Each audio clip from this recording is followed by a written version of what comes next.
Assalamualaikum warahmatullahi wabarakatuh.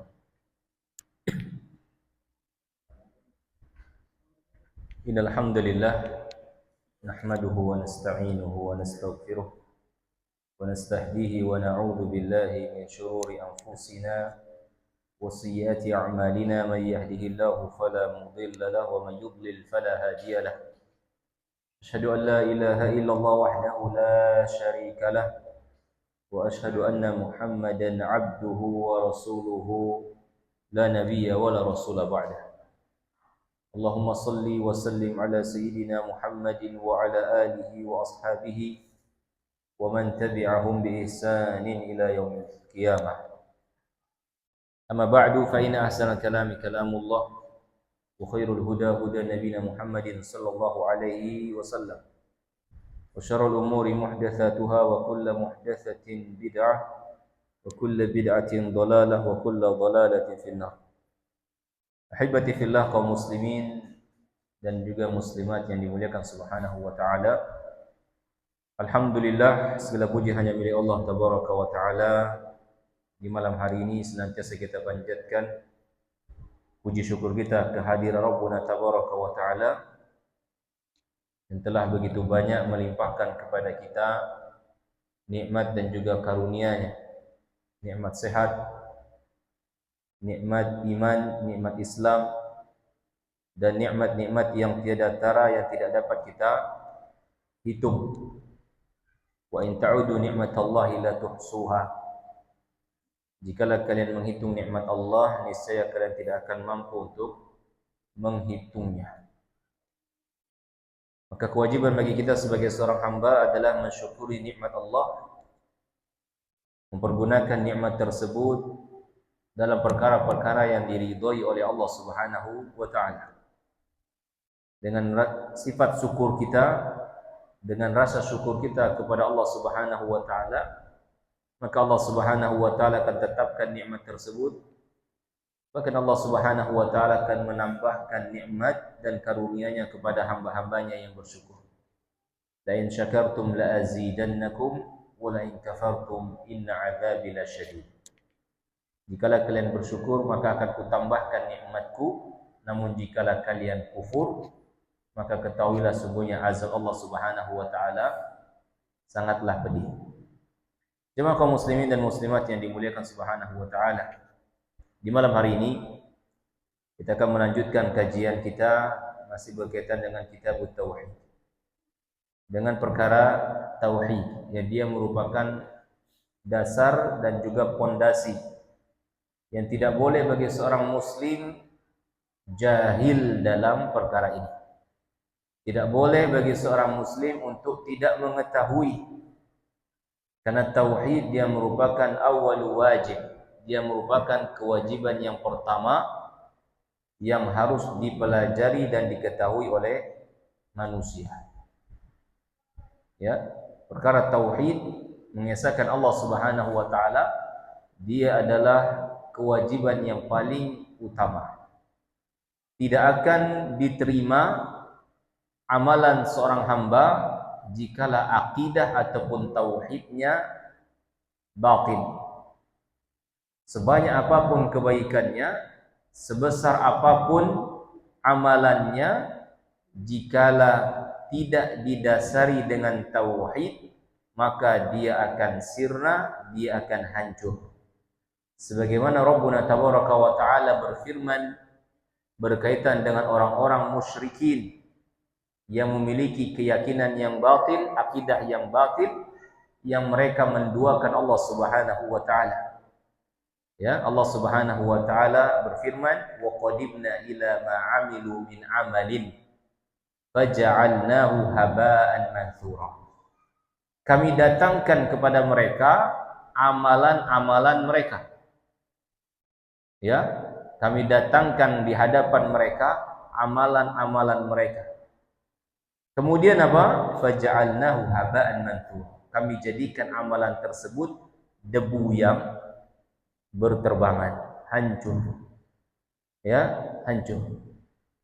Itulah sebenar-benarnya kebangkrutan. Itulah sebenar-benarnya kerugian.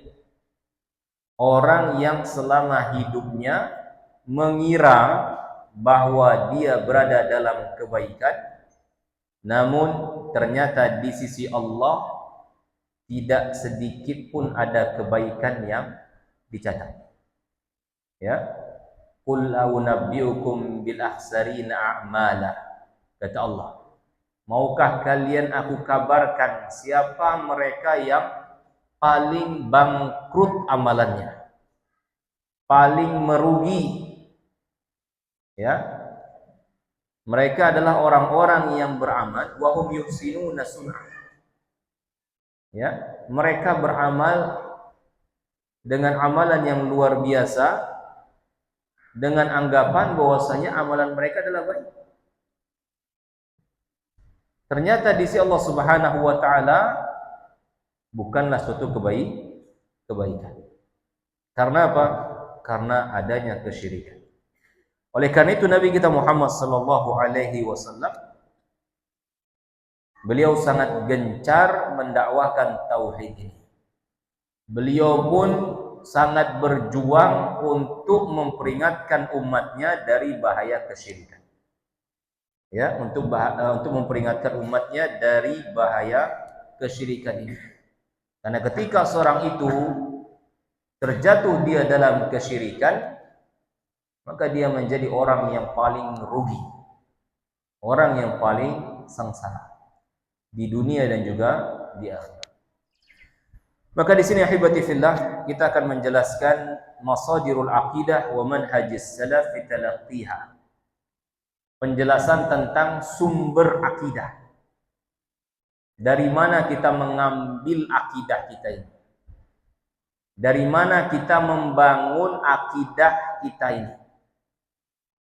Dan bagaimana manhajnya para salaf terdahulu dalam menjalani agama ini. Karena tentunya kita harus mencontoh kaum salaf ataupun salafus saleh. Siapa mereka? Mereka adalah yang pertama suri tauladan kita Nabi sallallahu alaihi wasallam. Yang Allah Subhanahu wa taala tidaklah mengutusnya melainkan untuk diikuti. Laqad kana lakum fi Rasulillahi uswatun hasanah. Sungguh telah ada untuk kalian pada Nabi sallallahu alaihi wasallam tauladan, contoh. Yang namanya dijadikan contoh itu harus diikuti. Ya. Dan generasi salaf juga adalah para sahabat Nabi sallallahu alaihi wasallam. Orang-orang pilihan Allah, manusia pilihan Allah yang Allah pilih untuk berjuang bersama Rasulnya, untuk menemani Rasulnya sallallahu alaihi wasallam. Dan Allah Subhanahu wa taala meridhoi bagaimana mereka menjalani agama ini.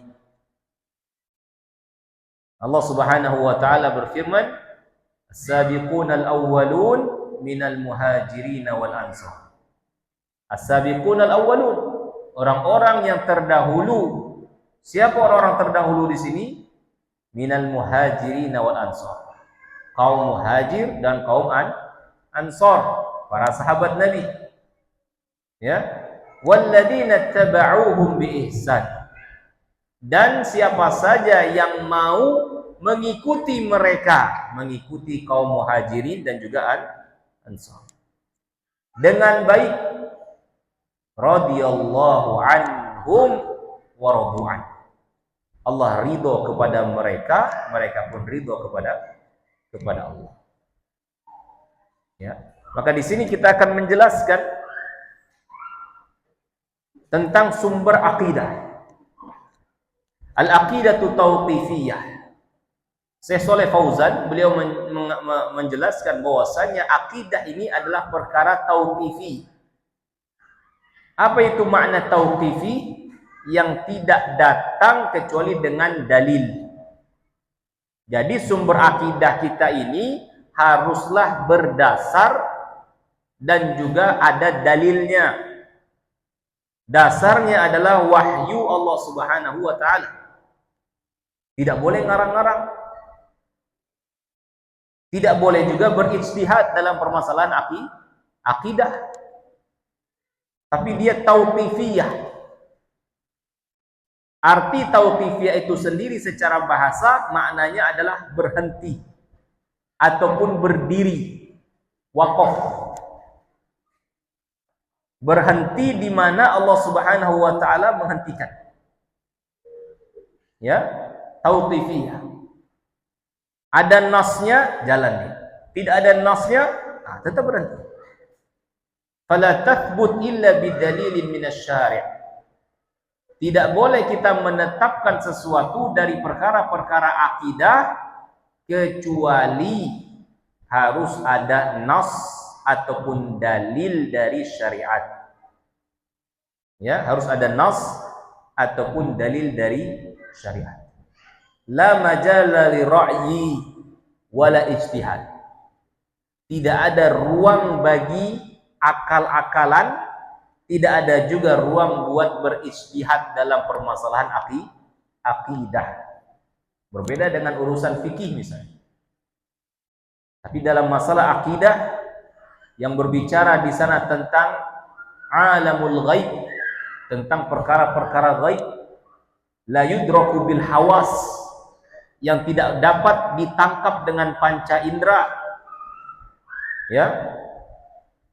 Apalagi dipikirkan dengan akal kita yang kecil. Oleh karena itu, tidaklah kita menetapkan sesuatu dari perkara akidah kecuali harus dengan dalil. Wa min thamma, maka dari sana sumber akidah terbatas. Di atas apa?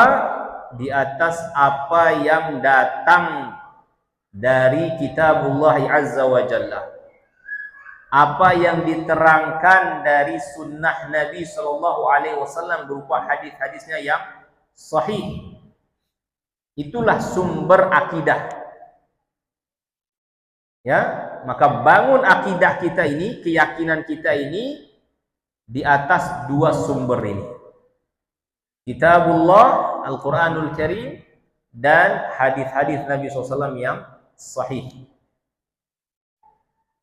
Ya, wala li'annahu la ahad a'lamu billahi wa ma yajibu lahu wa ma yunazzahu anhu min Allah. Karena tidak ada seorang pun yang mengetahui ataupun yang lebih tahu tentang Allah melebihi Allah itu sendiri.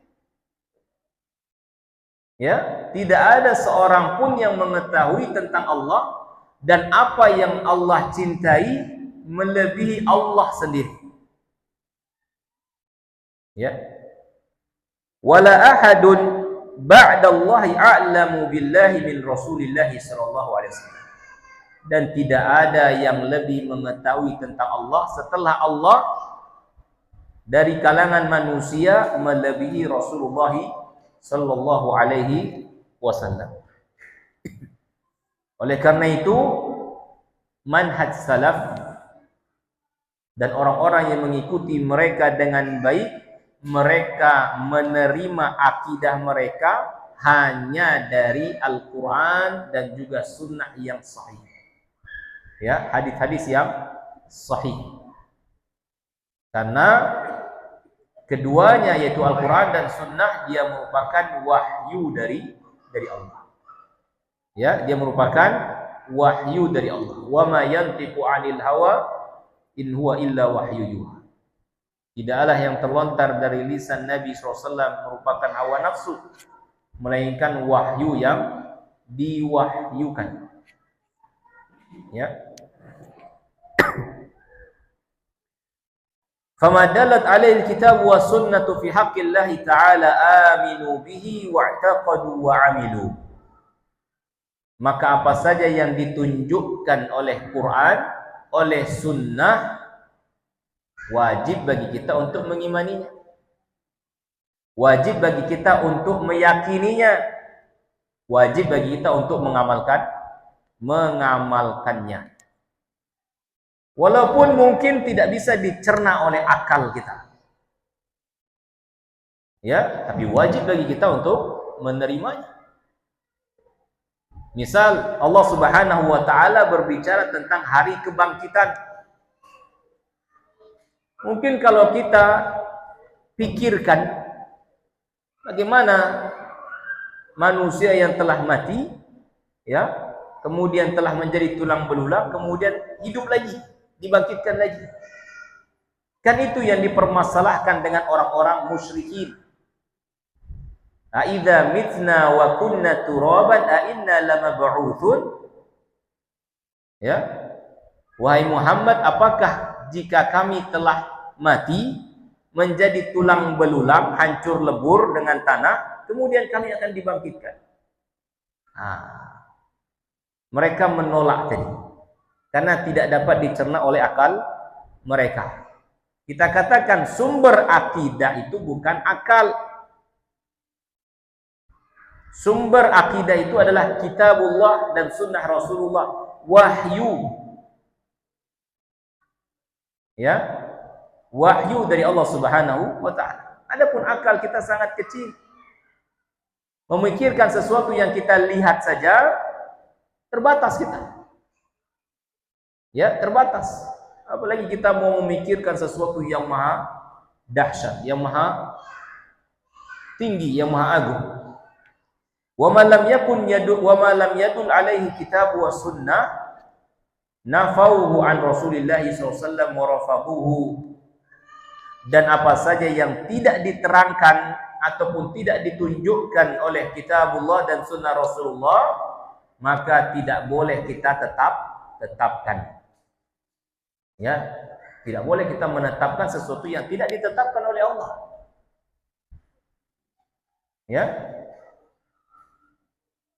Karena itu merupakan kelancangan. Karena itu merupakan kelancangan. Ataquluna 'alallahi ma la ta'lamun? Apakah kalian berkata-kata tentang Allah yang tidak kalian ketahui? Hatu burhanakum in kuntum shadiqin. Datangkan buktinya jika kalian itu orang-orang yang jujur. Ya. Walihada lam yahsul bainahum ikhtilaf fil i'tiqad. Oleh karena itu kita menjumpai para sahabat Nabi sallallahu alaihi wasallam, mereka tidak berselisih dalam akidah. Kenapa? Karena sumber pegangan mereka itu sama, Al-Quran dan Sunnah. Ya, tidak ada perselisihan di antara mereka. Ya, tidak ada perselisihan. Akidah mereka satu. Ya. Lianna Allah takaffala liman tamassaka bi kitabi wa sunnati rasul bijtima'il kalimah. Ditambah lagi Allah Subhanahu wa taala telah menjamin bagi siapa saja yang benar-benar berpegang teguh dengan Al-Quran dan Sunnah, niscaya dia akan menyatu, bersatu. Ya, dia akan bersatu. Allah Subhanahu wa taala berfirman, wa'tasimu bihablillahi jami'an wa la tafarraqu. Berpegang teguhlah kalian dengan tali Allah Subhanahu wa taala, jami'an, bersama-sama, dan janganlah kalian tercerai-berai.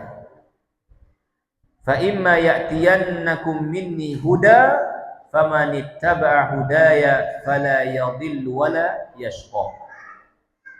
Allah Subhanahu wa taala mengatakan, ya, fa imma ya'tiyannakum minni huda, maka apa saja yang datang kepada kalian berupa petunjuk, baik dari Al-Quran maupun sunnah Nabi, faman ittaba'a hudaya, barang siapa yang mengikuti petunjuk tersebut, fala yadhil, dia tidak akan tersesat, kata Allah.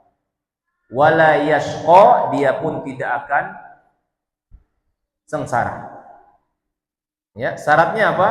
Ikuti petunjuk tersebut. Ya, ikuti petunjuk tersebut. Dan orang-orang yang mengikuti petunjuk tersebut dinamakan dengan al-firqatun najiyah, kelompok yang selamat.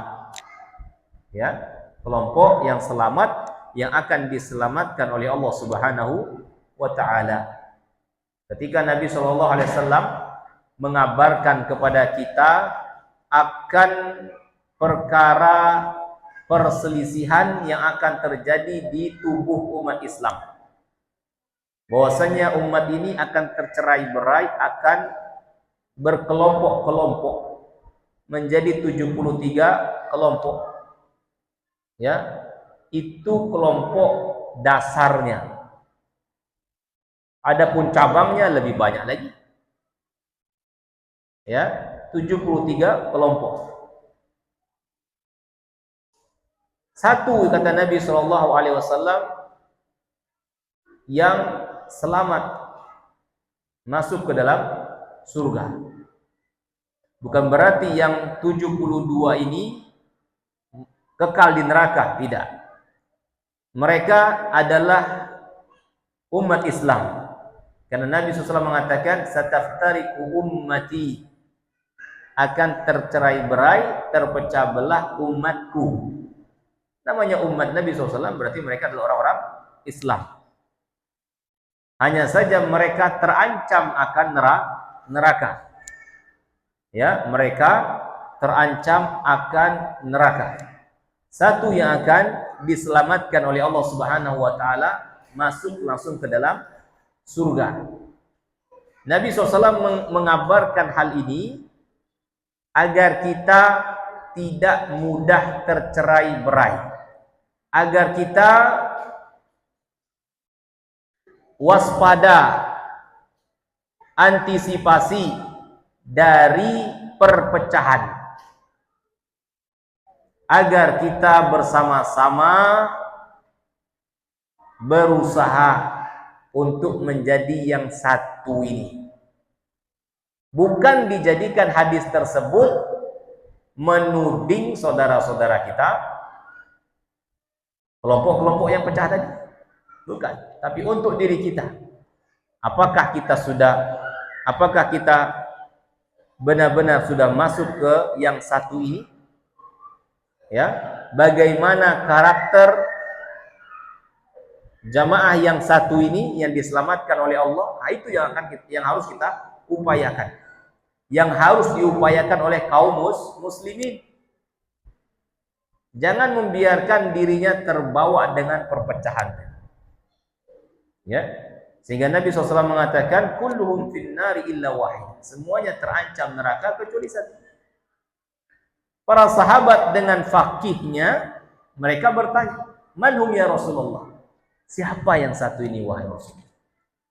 Karena mereka pun berharap agar dapat yang menjadi yang satu. Maka Nabi SAW mengatakan al-jamaah, mereka adalah al-jamaah. Ya, makna al-jamaah di sini ditafsirkan dalam riwayat yang lain, ma'ana alaihi al-yaum wa ashabi, apa yang aku dan para sahabatku beragama dengannya pada saat ini. Apa yang aku dan sahabatku meyakininya pada saat ini. Itulah makna jamaah. Ya. Jadi kalau seorang tersebut beragama sebagaimana beragamanya Nabi dan para sahabat, walaupun dia di kampung tadi seorang diri, maka dia termasuk jamaah. Kenapa? Karena dia menisbatkan dirinya kepada jamaah yang pertama, yaitu Nabi dan juga para sahabatnya. Ya.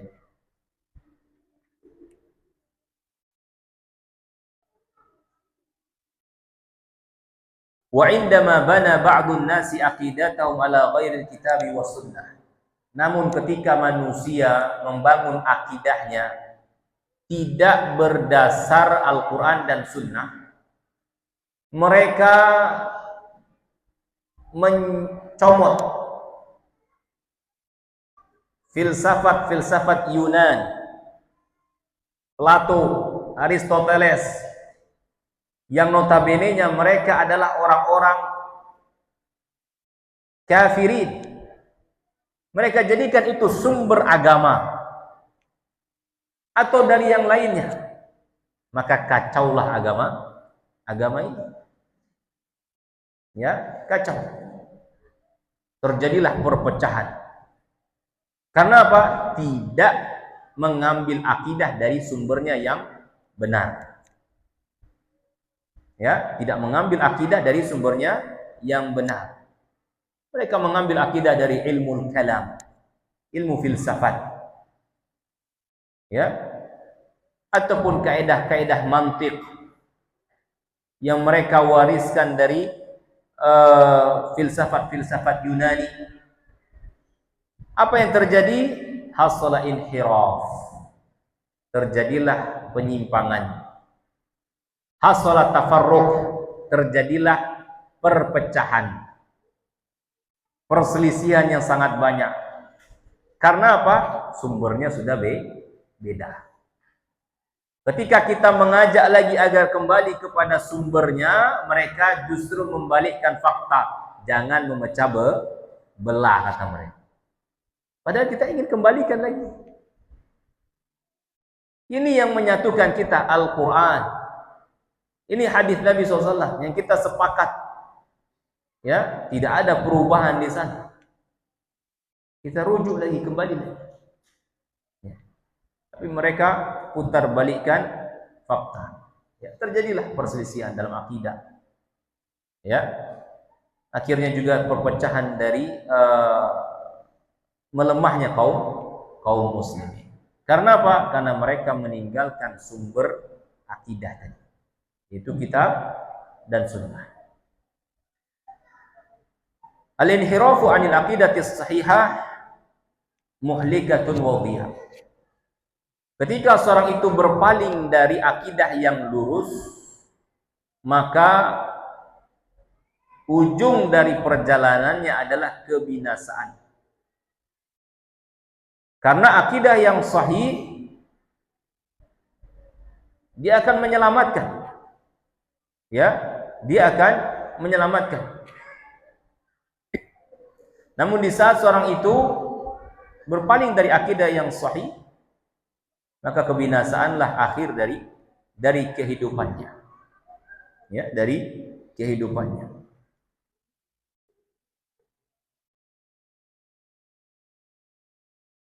Wal inhirafu 'anil aqidati shahihah law asbab. Berpalingnya seseorang dari akidah yang sahih memiliki faktor-faktor yang wajib bagi kita untuk mengenalnya. Apa saja faktor-faktor yang menyebabkan seorang itu berpaling dari akidah yang sahih? Disebutkan di sini beberapa perkaranya. Yang pertama, al-jahlu bil aqidati sahihah. Kejahilan. Apa arti kejahilan? Kebodohan. Ketidaktahuan terhadap akidah yang benar ini. Ketika dia tidak mengetahui akidah yang benar, maka ini sebab berpalingnya dia. Ya. Dan kebodohan itu muncul karena dia nggak mau belajar. Ya, karena dia tidak mau belajar. Atau kurangnya perhatian terhadap agama. Ya, terhadap agama. Sehingga yang tumbuh pada dirinya dan generasinya adalah generasi-generasi yang jahil tadi. Ya, berbeda semangatnya para ulama salaf kita terdahulu. Kegigihan mereka dalam menimba ilmu, dalam belajar. Bahkan ketika mereka mengetahui ada satu hadis Nabi SAW di ujung negeri sana, maka mereka akan tempuh dengan perjalanan hanya untuk mendengar satu hadis dari Nabi. Ya, tak jarang mereka pun harus menempuh perjalanan yang panjang, menguras tenaga serta harta mereka, tapi mereka nggak pedulikan karena bagi mereka hadis Nabi jauh lebih berharga. Allah berkahi kehidupan mereka, semangat kegigihan mereka. Di zaman kita sekarang hadis Nabi sudah dikumpulkan jadi satu buku, ribuan hadis, tapi sangat disayangkan semangatnya sudah nggak ada lagi. Yang mau baca kitab tersebut tidak ada. Padahal ulama kita terdahulu mengumpulkan hadis 1, 2, 3 sampai ribuan itu dengan perjuangan, dengan safar, perjalanan, ya. Bahkan ada seorang ulama Daud At-Ta'i atau siapa itu yang dia mengatakan, dia menceritakan tentang rihlah perjalanannya dalam menuntut ilmu. Bultu daman, aku kencing darah 2 kali di Masyrik dan di Maghrib, ya, di Jazirah Arab maupun di barat sana. Karena apa? Karena jauhnya perjalanan yang dia tempuh, ya, saking jauhnya safar yang dia tempuh sampai dia kencing darah. Tapi semangat untuk ilmu, ya. Namun ketika semangat itu tidak ada kepedulian untuk menuntut ilmu, belajar ilmu agama, bahkan berpaling dari kajian-kajian ilmu, nah inilah sumber ataupun sebab kebodohan, kejahilan. Ya. Dan orang-orang musuh Islam, mereka jadikan ini sebagai alat untuk apa? Untuk melemahkan kaum muslimin. Karena kaum muslimin ini nggak bisa dia dikalahkan dengan senjata, dengan banyaknya pasukan. Tapi kaum muslimin ini akan kalah ketika mereka jauh dari agama. Kalau kita membaca buku-buku sirah, ya, kemenangan kaum muslimin itu nggak sebanding, peperangannya tidak sebanding, ya, 300 lawan 1000, 3000 lawan 10.000, ya, jumlah kaum muslimin sedikit, alat peperangannya ala kadarnya, tapi karena keimanan mereka yang kuat, Allah bantu mereka, Allah menangkan mereka, ya, sehingga kalahlah musuh-musuh Islam. Mereka pelajari, oh, tidak ada yang dapat melemahkan kaum muslimin melainkan buat mereka jauh dari agama. Dibuatlah hal-hal yang melalaikan, kan? Macam-macam. Ya. Nah, dibuatlah slogan-slogan yang melemahkan semangat dan ghirah untuk belajar. Jangan soleh-soleh amat, nanti kamu jadi teroris, kata dia. Ya. Jangan so alim, katanya. Orang rutin ke masjid dibilang so alim. Macam-macam slogan-slogan. Ya, ketika orang berusaha untuk mempelajari hadis Nabi, mempelajari Al-Qur'an, macam-macam mereka berikan lakop ataupun gelar, ya. Dan itu semua untuk menjauhkan umat Islam dari agamanya. Ya, ketika mereka jauh dari agama, tentu mereka akan gampang tersesat dari akidah yang sahih. Mereka tidak mengetahui bagaimana apa yang dimaksud dengan akidah. Saya tahu banyak kaum muslimin di zaman kita sekarang, ahibati fillah, tidak tahu apa itu Islam, hanya sekedar namanya saja. Kamu Islam? Islam. Apa itu rukun Islam? Enggak tahu. Rukun yang merupakan inti dari Islam pun tidak tahu. Apa itu rukun iman? Enggak tahu juga. Tapi ngomongnya Islam. Sholat enggak? Sholat mungkin, ya. Setahun sekali atau sepekan sekali. Ya. Nah, itu saja. Tapi untuk mengetahui tentang agama yang sempurna ini, agama yang mulia ini sangat jauh.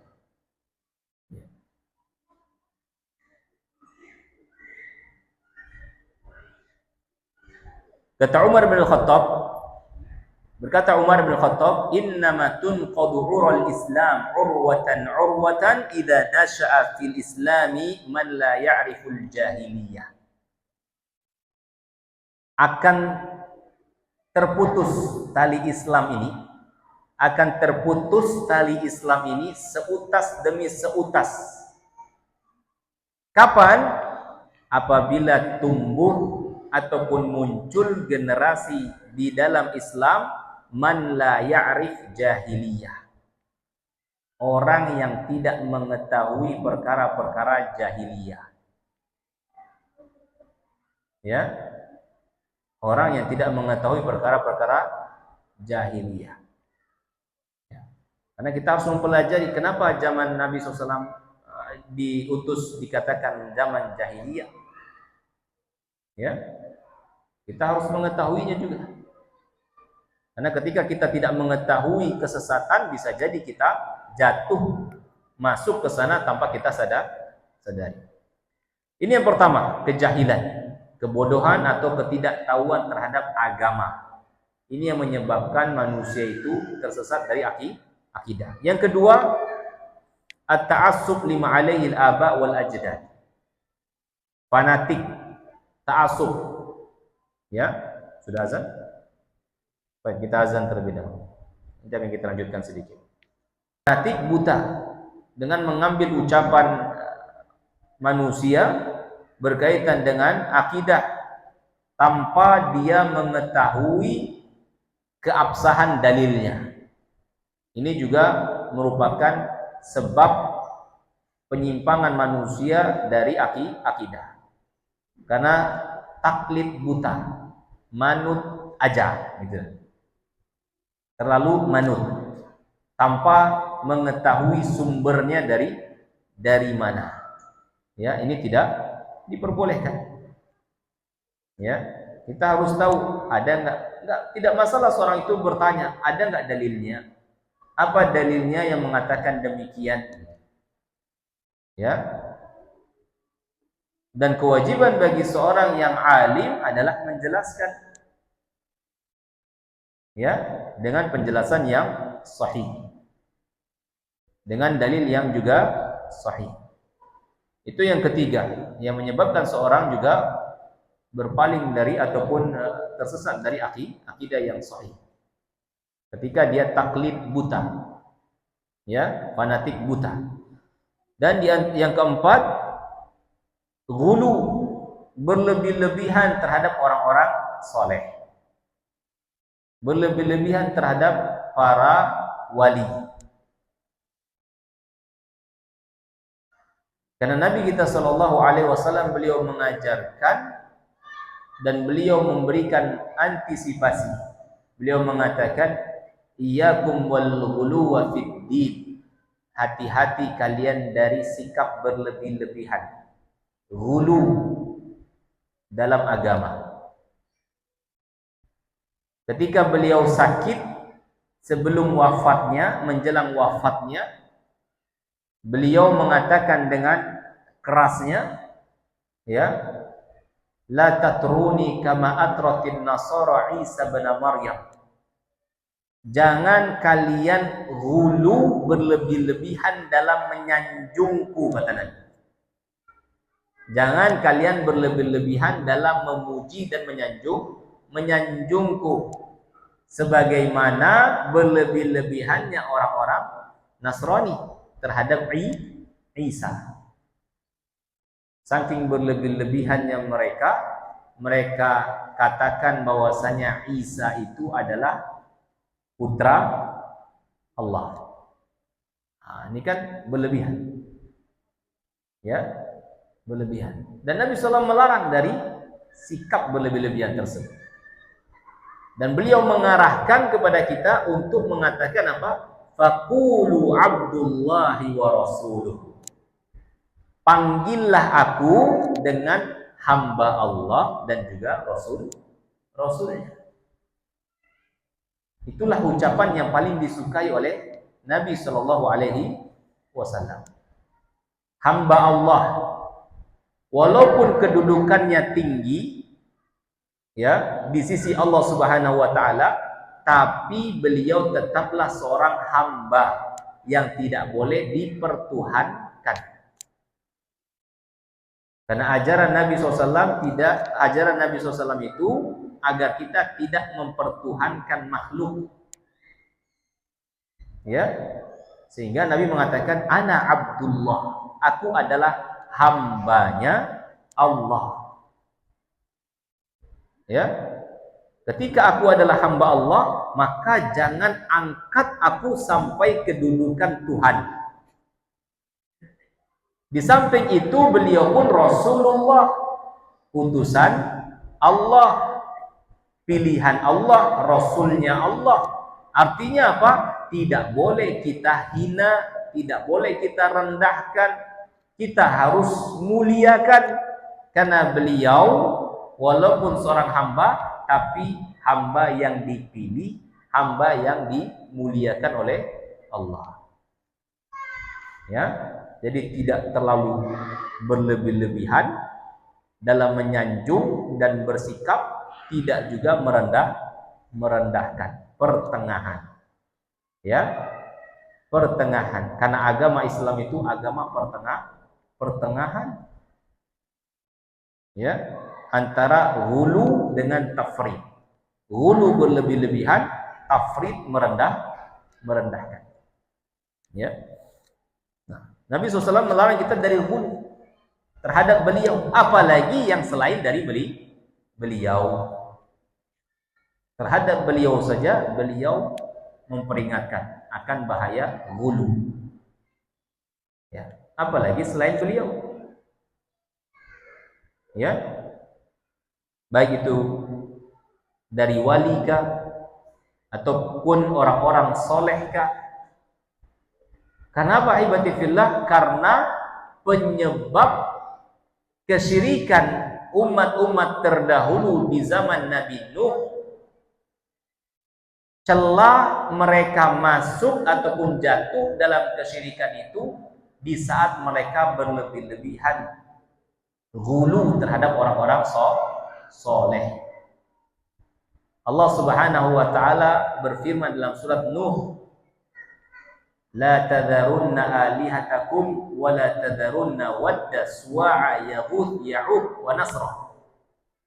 Jangan kalian tinggalkan Tuhan-Tuhan kalian, kata kaum Nabi Nuh. Jangan pernah kalian tinggalkan ya Yaghut, Ya'uq, Nasr. Kata ulama tafsir, nama-nama tersebut adalah nama orang-orang baik, orang-orang soleh di zaman Nabi Nuh. Ketika mereka orang-orang soleh ini mati, wafat, maka syaitan pun membisikkan kepada orang-orang awam tadi, kita harus ingat jasanya. Bagaimana cara mengingatnya? Bikin patungnya, bikin gambarnya, pajang di rumah-rumah kalian, di tempat-tempat berkumpul, di sana. Walam yu'bad. Dan saat itu belum disembah. Karena syaitan pun ketika membuat perangkap, ya, pandai dia. Ada tahapan demi tahapan. Ya. Orang yang pertama tidak menyembah patung-patung tersebut. Tapi setelah berganti generasi, lahir anak-anak mereka, mulailah syaitan membisikkan lagi. Patung-patung tersebut tidaklah dibuat oleh nenek-nenek kalian, bapak-bapak kalian, kecuali untuk dimintai, kecuali untuk tolak balak, kecuali kalau kalian susah datang kepadanya. Nah, itu untuknya. Terjadilah kesyirikan. Dari celah apa? Berlebih-lebihan. Dan terjadinya kesyirikan di umat ini pun sama seperti itu. Ketika mereka berlebih-lebihan dalam menyikapi orang-orang yang soleh, ya, nggak boleh. Kewajiban orang-orang yang alim, orang-orang yang soleh juga untuk memperingatkan umat Islam akan bahaya hulu ini, ya, akan bahaya hulu. Karena sikap gulu itu membahayakan orang yang gulu dan membahayakan orang yang digului. Ya, orang yang gulu jelas dia akan terjatuh dalam dosa besar. Apalagi orang yang senang untuk dipertuhankan. Ya. Nah, kalau saya datang semuanya misal harus sujud, jadi tauhid ya. Tandingan bagi Allah Subhanahu wa taala. Ya. Wala haula wala quwata illa billah. Karena ada orang-orang yang menyeru manusia untuk beribadah kepada dirinya, untuk mengkultuskan dirinya, untuk mengagungkan secara berlebih-lebihan terhadap dirinya. Ya, ini sikap ghulu yang dilarang dalam agama. Jadi tidak boleh kita berlebih-lebihan terhadap orang-orang saleh ataupun orang-orang yang merupakan wali-wali Allah Subhanahu wa taala. Apalagi yang bukan orang soleh, bukan juga wali. Orang soleh saja yang benar-benar soleh tidak boleh kita menyikapinya dengan berlebihan. Orang yang benar-benar wali Allah pun kita tidak boleh menyikapinya berlebih-lebihan. Apalagi yang bukan wali, bukan soleh. Ya, ada orang gila dianggap wali. Ya, bahkan binatang pun ada sapi diambil berkatnya. Ada atau tidak? Ada. Ya, macam-macam zaman sekarang. Ya, tikus, kera, monyet, macam-macam dipertuhankan. Maka ini diantara faktor tersesatnya seorang dari akidah yang sahih. Begitu pula yang kelima, ghaflah anit tadabbur ayatillah. Lalai untuk mentadaburi ayat-ayat Allah.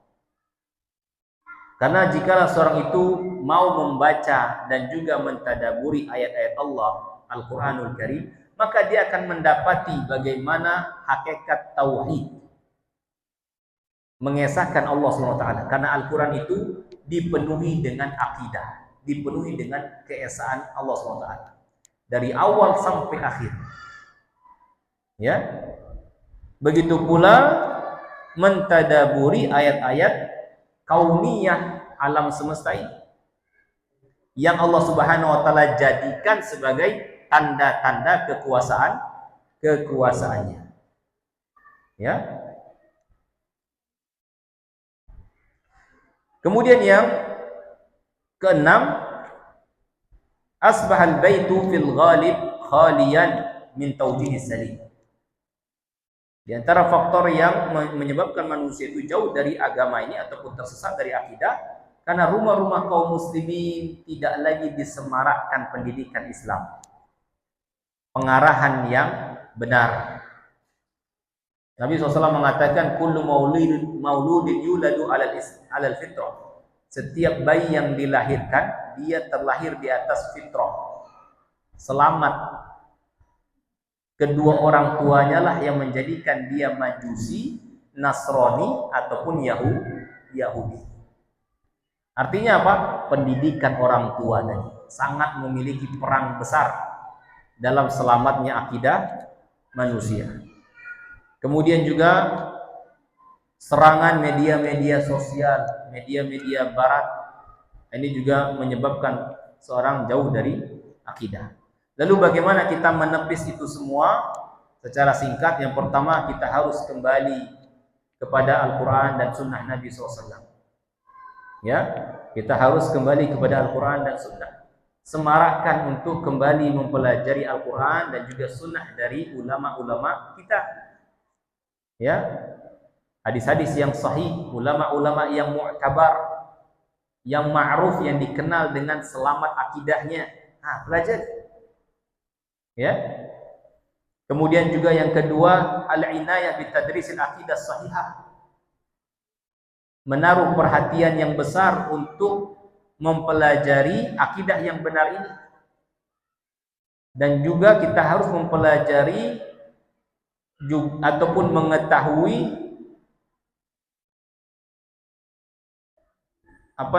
subhat-subhat dan akidah-akidah yang menyimpang agar kita dapat waspada. Ya, agar kita dapat waspada.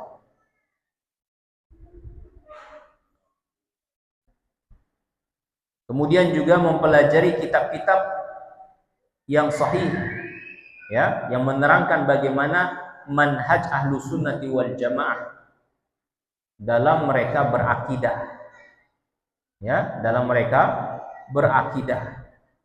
Banyak orang mengatakan, oh kalau akidah salaf ini tidak mengambil dari ulama. Tetap dari ulama, ya, generasi demi generasi, ya, karena Allah SWT pun mengatakan walladzina taba'uhum biihsan, dan mereka yang mengikuti kaum salaf dengan baik. Pelajari bagaimana akidahnya Imam Syafi'i, bagaimana akidahnya Imam Arba, imam yang 4 itu, Imam Syafi'i, Imam Abu Hanifah, Imam Malik, Imam Ahmad. Ya, pelajari akidah mereka. Jangan hanya sekedar mengambil fikih mereka saja, tapi akidah mereka. Ya, yang mereka pun mengambil dari tabi'in, ya, dari tabi'in, yang tabi'in pun mengambil dari tabi'in, yang tabi'in mengambil dari para sahabat Nabi Shallallahu Alaihi Wasallam, sehingga tersambung. Ya, dan yang terakhir, hendaklah senantiasa ada orang-orang yang mendakwahkan juga tentang akidah yang sahih ini. Ya, harus disebarkan, harus diajarkan sebagai pengimbang dari apa yang telah disebarkan berupa akidah-akidah yang menyimpang. Ya, tapi inilah demikian yang dapat saya sampaikan pada tema ataupun pembahasan kita di malam hari ini. Semoga bermanfaat bagi kita semuanya. Kalau ada pertanyaan dari bapak-bapak ataupun ibu-ibu, kami persilakan.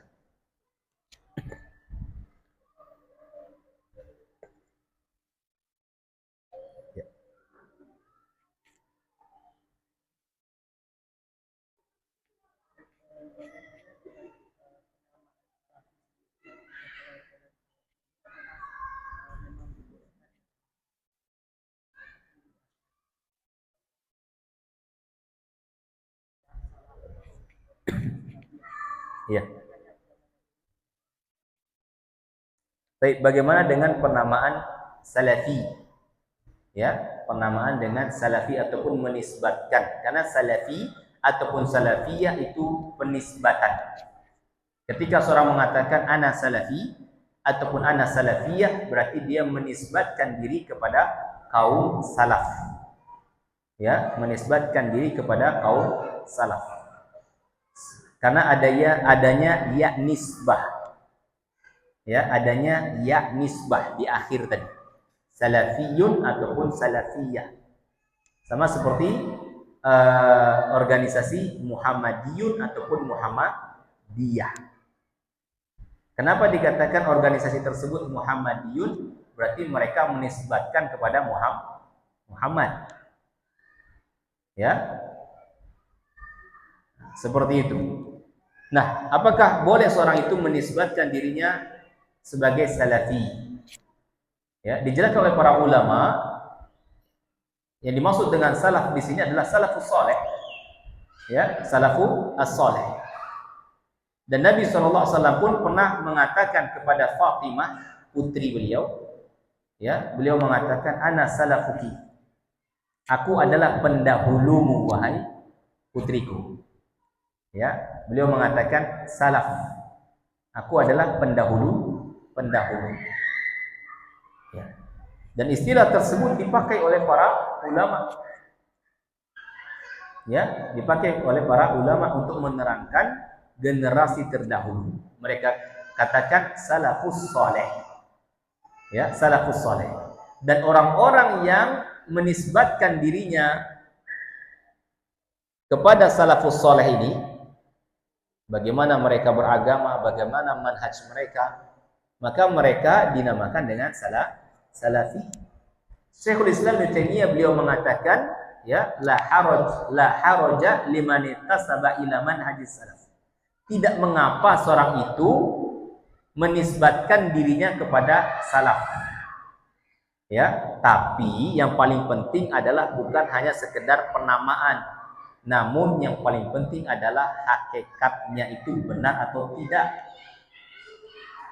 Karena banyak orang yang sekarang menisbatkan, oh saya salafi, tapi benar nggak dia beragama sebagaimana beragamanya Nabi dan juga para sahabat? Itu yang paling penting. Bukan hanya klaim belaka. Ya, sebagaimana orang menisbatkan diri kepada Islam. Benar nggak dia tuh Islam?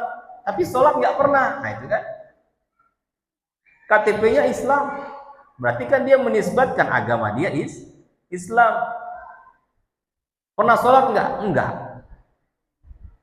Ya, rukun Islam ada berapa? Enggak tahu. Puasa enggak. Tapi lebaran ikut. Ya. Pernah bayar zakat? Enggak. Jadi apa Islamnya? Ini kan hanya sekedar nisbatkan saja. Tapi hakikatnya sangat jauh. Ya. Sangat jauh. Dan alangkah mudahnya hanya sekedar pengakuan. Oh saya muslim. Saya apa lagi? Saya orang kaya kata dia. Tapi lihat hakikatnya. Benar kaya atau tidak kan itu? Ada ikhwan yang lamar akhwat misalnya. Ngaku-ngaku dia orang kaya. Ya. Tangan kanannya presiden katanya. Tapi cuma sekedar pengakuan. Ya. Maka kita harus ketika menisbatkan diri yang paling penting adalah benar atau tidak. Ya, sesuai dengan hakikatnya atau tidak. Ya. Adapun penisbatan ya boleh-boleh saja. Ya, boleh-boleh saja. Tapi yang paling penting adalah benar atau tidak. Ada perkataan juga, kalau tidak salah ucapan Syekh Ibrahim Ar-Ruhaili.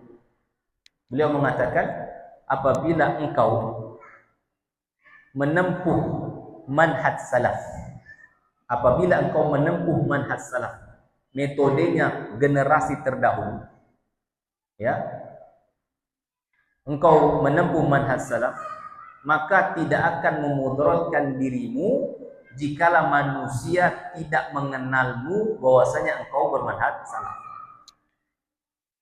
Ya, begitu pula sebaliknya. Kalaupun seluruh manusia mengenal engkau adalah seorang salafi ataupun engkau adalah seorang muslim sejati, tapi hakikatnya sangat jauh, waspada. Ya, waspada. Karena kelak kedok ataupun topeng ini pasti akan disingkap oleh Allah Subhanahu wa taala. Ya, hakikat diri kita itu. Ya.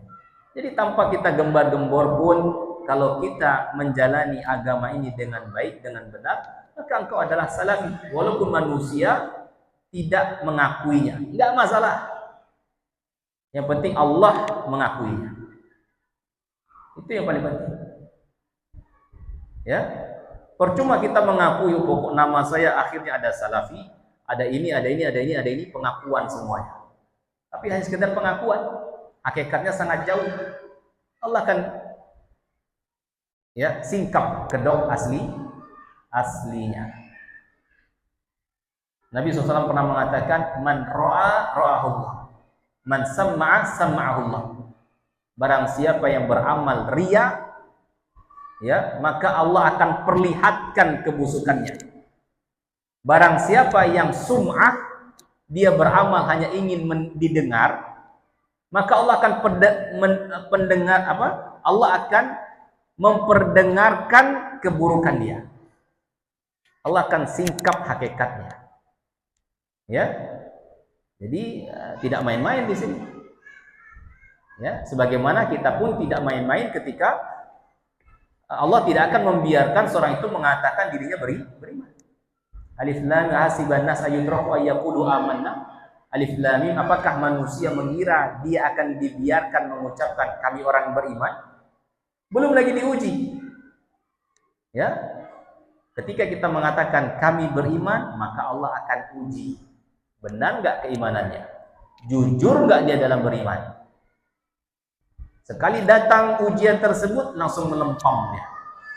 Langsung melempam. Nah, berarti ini benar tidak benar-benar beriman. Ya, wallahu a'lam bishawab. Baik, ada pertanyaan yang lain? Ya, silakan.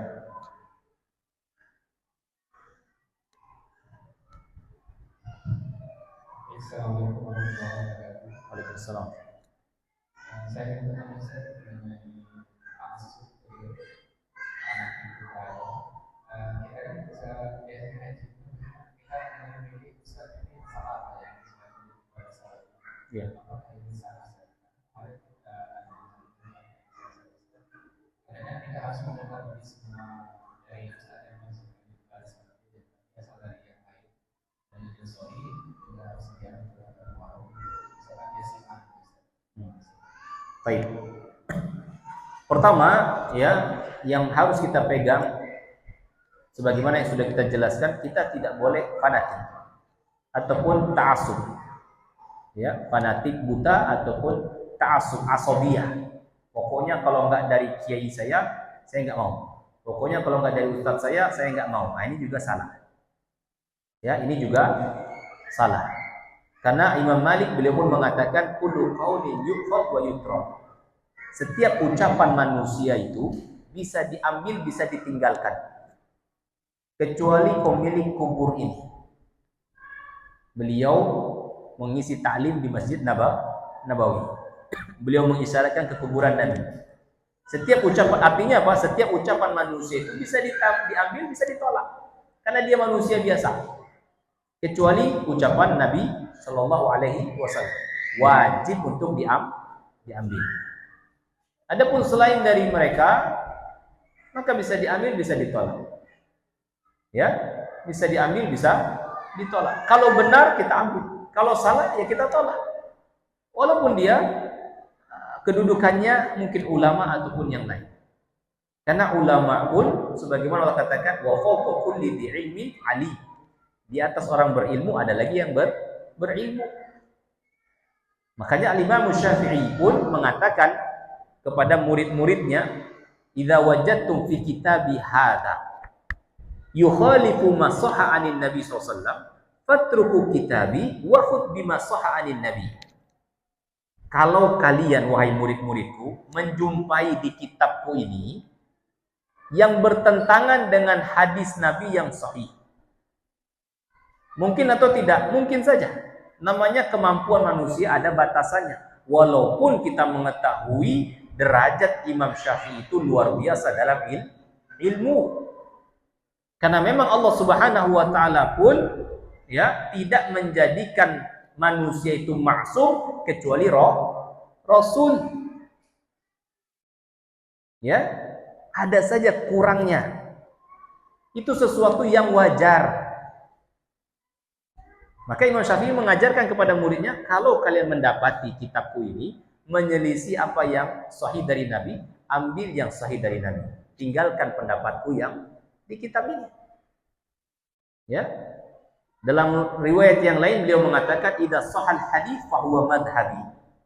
Kalau ada hadis yang sahih, maka saya bermazhab ke sana. Ya. Begitu juga Imam Abu Hanifah. Ya, beliau mengatakan la yahillu tidak halal bagi orang-orang berpendapat dengan pendapatku sampai dia tahu dari mana kami mengambilnya. Luar biasa. Untuk mengajarkan kepada murid-muridnya apa? Kehati-hatian dalam mengambil agama ini.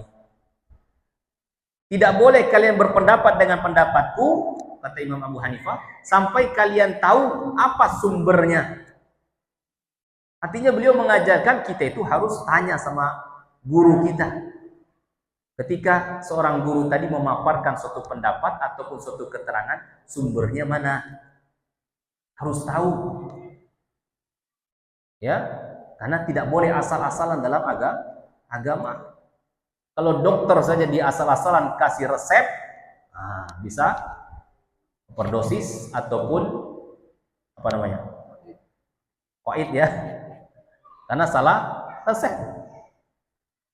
Apalagi tentang agama. Ya, fatal. kerusakannya bukan untuk satu orang tapi semua yang dengar. Ya, bahaya.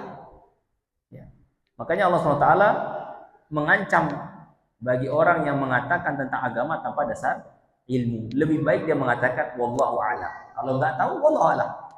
Selamat dia.